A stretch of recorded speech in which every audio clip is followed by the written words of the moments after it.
નમસ્કાર, તમે જોઈ રહ્યા છો TV13 ગુજરાતી ડિજિટલ. હું છું વિશ્વા. સ્વાગત છે મધ્યાહન સમાચારમાં. 2006માં થયેલા લોકલ ટ્રેન બોમ્બ વિસ્ફોટ કેસમાં બોમ્બે હાઈકોર્ટે આરોપીઓને નિર્દોષ જાહેર કર્યા. આરોપીઓનું 19 વર્ષ પછી મળી મુક્તિ.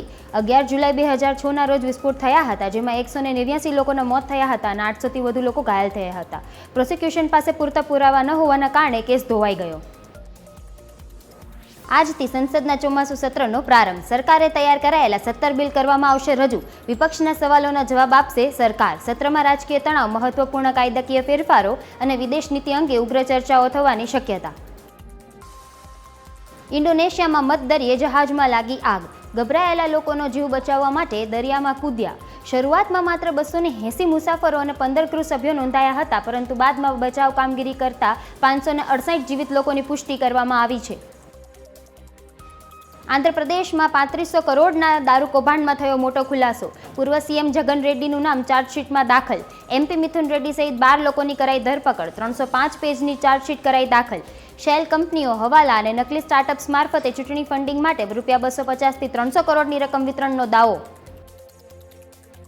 અમદાવાદના સાણંદમાં ગેલ્ડ1 રિસોર્ટમાં પોલીસના દરોડા. બર્થડે પાર્ટીમાં જામી હતી દારૂની મહેફિલ. શ્રીમંત ઘરના સૌથી વધુ નબીરાઓની કરાઈ અટકાયત. રિયલ એસ્ટેટ સાથે સંકળાયેલ વ્યક્તિએ યોજી હતી પાર્ટી.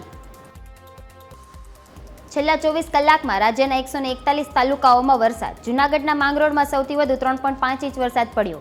જામનગરના જોડિયામાં 3 ઇંચથી વધુ વરસાદ. બીજી તરફ 116 તાલુકામાં 1 ઇંચ સુધીનો વરસાદ નોંધાયો, જ્યારે 22 તાલુકાઓમાં ભારે વરસાદની આગાહી.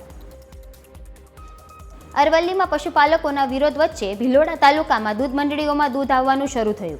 નારણપુરા, ખોડંબા સહિતના મોટાભાગના દૂધ મંડળીઓમાં દૂધ લેવાનું શરૂ કરાયું છે. સતત બગડતા દૂધના પગલે પશુપાલકો દૂધ ભરાવા મજબૂર. વધુ ભાવફેરની માંગ યથાવત.